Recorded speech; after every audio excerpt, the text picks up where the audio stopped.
Good morning students. आज हमारा topic जो है वो है image formation by A concave mirror. आपको ध्यान से समझना है, लगभग एक जैसे ही स्टेप यहाँ पर फॉलो हो रहे हैं। तो सबसे पहले आपको ये पता होना चाहिए कि आप कॉनकेव मिरर के अंदर आप इमेज कहाँ कहाँ पर रख सकते हैं। जैसे कि सिंपली अगर मान लीजिए ये कॉनकेव मिरर है तो हो सकता है ऑब्जेक्ट इन्फिनिटी के ऊपर हो सकता है, दूसरा हो सकता है ऑब्जेक्ट यहाँ पर हो यानी कि बियॉन्ड सी, हो सकता है सी के ऊपर भी हो सकता है सी और एफ के बीच में हो सकता है एफ के ऊपर हो सकता है एफ और पी के बीच में हो। तो टोटल यहाँ पर 6 केसेस बन सकते हैं और सभी के मैंने यहाँ पर इमेज फॉर्मेशन करके दिखाया हुआ है, तो आपको समझना है। फर्स्ट कहता है ऑब्जेक्ट कहाँ पर हो सकता है, when object is at infinity. First case हमारे पास क्या हो सकता है, इन्फिनिटी के ऊपर हो सकता है। इन्फिनिटी के ऊपर ऑब्जेक्ट होगा तो हमें दिखाई नहीं दे सकता, लेकिन हमारे पास जब इन्फिनिटी के ऊपर ऑब्जेक्ट है तो इन्फिनिटी से पैरेलल रेज ऑफ लाइट अगर आ रही है जो कि प्रिंसिपल एक्सिस के पैरेलल है तो वो सभी रेज ऑफ लाइट फोकस के ऊपर मीट करती है। ये प्रिंसिपल एक्सिस के पैरेलल मैंने एक इंसिडेंट रे लेके आया, यहाँ से मैंने रिफ्लेक्शन करवाया, रिफ्लेक्शन के बाद फोकस से पास होनी चाहिए। इसी तरह ये दूसरी रे लेके आया, इधर से पास होनी चाहिए। जहाँ पर ये दोनों रे मीट हो रही है वहाँ पर इसकी इमेज फॉर्मेशन होगी। अब देखो ये दोनों रे अगर आपके पास प्रिंसिपल एक्सिस के ऊपर ही मीट हो रही है तो इसकी जो साइज होगी वो आपके पास पॉइंट साइज इमेज फॉर्मेशन हो रही है। ऑब्जेक्ट कहाँ पर माना था आपने, इन्फिनिटी के ऊपर माना था। इमेज फॉर्मेशन कहाँ पर हुई, फोकस के ऊपर हुई है। साइज कैसा है, पॉइंट साइज है। अब ध्यान देना है, अगर मिरर से इधर इमेज बन रही है in front of the mirror then image is real and inverted, और अगर मिरर के पीछे इमेज बन रही है then image nature is virtual and erect. Clear. अब एक इम्पोर्टेंट पॉइंट, और जब भी आप रे डायग्राम करेंगे, जैसे कि मैंने यहाँ पर ये एक इंसिडेंट रे ली तो यहाँ पर एक एरो रिप्रेजेंटेशन किया, तो वो रे जहाँ से रिफ्लेक्ट होके जाएगी तो वहाँ पर भी आप एरो रिप्रेजेंटेशन करेंगे। अगर आप ऐसा नहीं करते हैं तो वो आपका कंप्लीट डायग्राम नहीं माना जाएगा। इस वाली रे के लिए मैंने 2 एरो का रिप्रेजेंटेशन किया, तो ये रिफ्लेक्ट होने के बाद इधर गई है, तो ये क्लियर होता है यहाँ से। दूसरा केस हमारे पास बनता था when object is beyond the centre of curvature of a concave mirror. अगर हमारे पास सी से पीछे ऑब्जेक्ट होगा तो ऑब्जेक्ट की हाइट मैंने ए बी मानना है, तो ए बी से एक पैरेलल रेज ऑफ लाइट जाती है parallel to principal axis, then after reflection passes through focus. एक एरो रिप्रेजेंटेशन सिंगल से रिप्रेजेंटेशन किया। दूसरा रूल हम क्या लगा सकते हैं, वहाँ से अगर हम सेंटर ऑफ कर्वेचर से ए पॉइंट से एक रे और डालते हैं तो जिस पाथ से वो जा रही है उसी पाथ से वापस जाएगी। तो जहाँ पर ये दोनों रे मीट हो रही है वहाँ पर इसकी इमेज फॉर्मेशन होगी। और ध्यान रखना है, अगर इस ए पॉइंट आपने इस पॉइंट को दिया है जहाँ से ये दोनों रेज आ रही हैं, तो जहाँ पर ये दोनों रेज मीट हो रही है उस पॉइंट को आप नाम देंगे ए डैश, और जो प्रिंसिपल एक्सिस के ऊपर दूसरा पॉइंट बच गया जो कि इसके परपेंडिकुलर है और ये इसके परपेंडिकुलर है, तो यहाँ पर आप नाम दे देंगे बी डैश। तो अब देखो यहाँ पर एरो रिप्रेजेंटेशन ऊपर था तो इसका एरो रिप्रेजेंटेशन डाउनवर्ड के अंदर हो जाएगा। ठीक। ऑब्जेक्ट कहाँ पर लिया, बियॉन्ड सी। इमेज कहाँ पर बनी, between C and F. Size object के रेस्पेक्ट में स्मॉल है इसलिए small. Nature real and inverted. Third case when object is at the centre of curvature of a concave mirror. C के ऊपर रखा हुआ है, यहाँ पर मैंने ले लिया, ऑब्जेक्ट का नाम दे दिया ए बी। ए से एक रेज ऑफ लाइट जाती है parallel to principal axis, after reflection passes through focus, यहाँ इस डायरेक्शन में चली जाती है। इसी तरह अगर ए से कोई फोकस से कोई एक रे ऑफ लाइट आ रही है तो after reflection passes through parallel to principal axis, इधर से आएगी फोकस से तो रिफ्लेक्शन के बाद पैरेलल हो जाएगी और ये दोनों रेज जस्ट ए बी के नीचे मिलेंगी। यहाँ पर छोटी सी मिस्टेक हो गई थी, ये लाइन स्ट्रेट नहीं ली मैंने, थोड़ी सी बेंट हो गई थी, तो अगर आप स्ट्रेट करेंगे तो जस्ट इसके नीचे मिलेगी।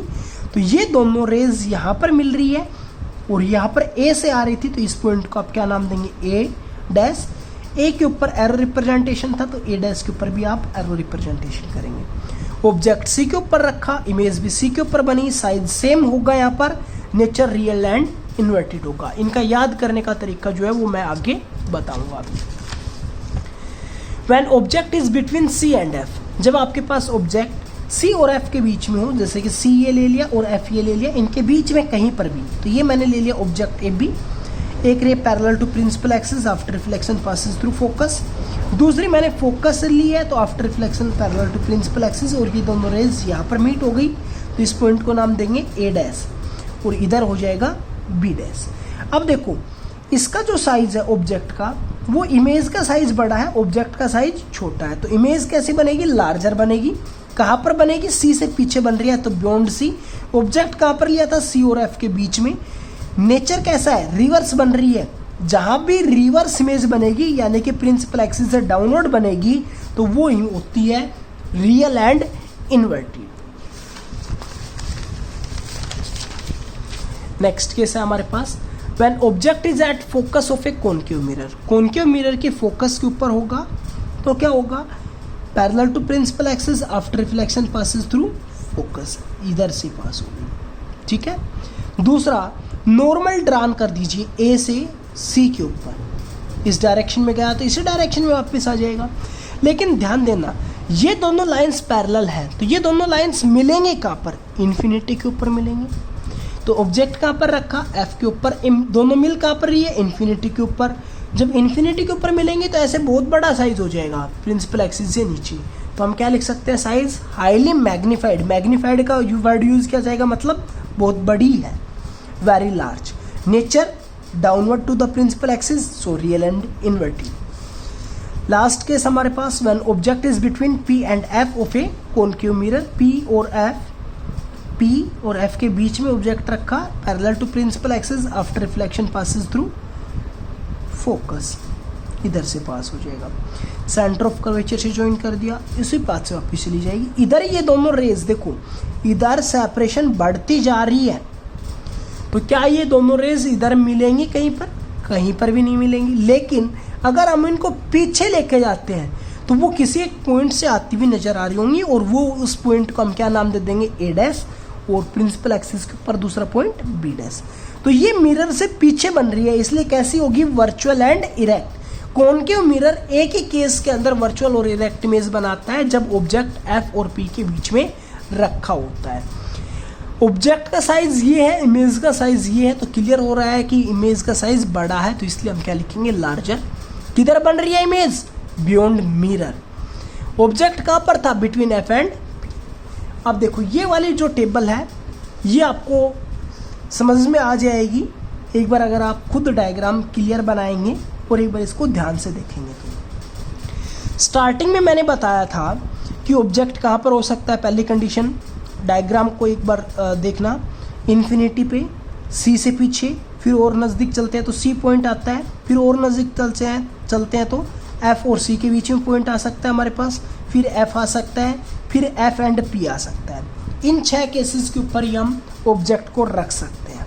देखो जब इन्फिनिटी पे थी तो एफ के ऊपर बन रही थी, जो अभी मैंने टेबल पीछे डायग्राम के अंदर था उन्हीं पॉइंट्स को यहाँ पर लिखा है। बियॉन्ड सी लिया था जब बिटवीन एफ एंड सी था, एट सी के ऊपर बन रही है, between F and C beyond C बन रही है, एट एफ इन्फिनिटी बन रही थी। यहाँ तक की टेबल देख लीजिए एक बार, 5 पॉइंट तक। पहले पॉइंट साइज या फिर हम लिख सकते हैं हाईली डिमिनिश्ड। डिमिनिश्ड वर्ड जो यूज़ किया जाता है वो स्मॉल, वेरी स्मॉल के लिए ही यूज़ किया जा रहा है। उससे छोटे वाले केस के अंदर छोटी बन रही थी, तीसरे वाले केस सी के ऊपर सेम बन रही थी, और सी से और नज़दीक चलते हैं तो बड़ी इमेज बनती जा रही है यानी कि मैग्नीफाइड, और नज़दीक चल रहे हैं तो इन्फिनिटी के ऊपर हाईली मैग्नीफाइड, और मिरर से पीछे भी मैग्नीफाइड बन रही है। पहले 5 केसेस में रियल, लास्ट वाले केस में वर्चुअल। देखो अब याद करने का तरीका, इन 5 कंडीशन, पहले 5 स्टेप्स को आप याद कर सकते हो, infinity, beyond C, C, between F and C, at F. तो यहाँ से जस्ट रिवर्स लिखना स्टार्ट कर दो। लास्ट वाला एट एफ सबसे ऊपर आ जाएगा इमेज में, बिटवीन एफ एंड सी दूसरे नंबर पे, एट सी के सामने एट सी आना चाहिए, बियॉन्ड सी यहाँ पर आ गया, इन्फिनिटी यहाँ पर आ गया। तो जस्ट इससे रिवर्स, जब हम अप से डाउन चल रहे हैं तो इधर डाउन से अप चलना पड़ेगा, वही सेम केसेस हो जाएंगे। क्लियर है? सबसे पहले पॉइंट साइज, फिर छोटी, फिर सेम, फिर मैग्नीफाइड, फिर हाईली मैग्नीफाइड। ठीक है, तो ये इस पॉइंट को टेबल को आपको याद करना है। डायग्राम्स क्लियर बनाने हैं, डायग्राम आपको फेयर नोटबुक के अंदर पेंसिल से बनाने हैं, साफ साफ बनाने हैं। Thank you.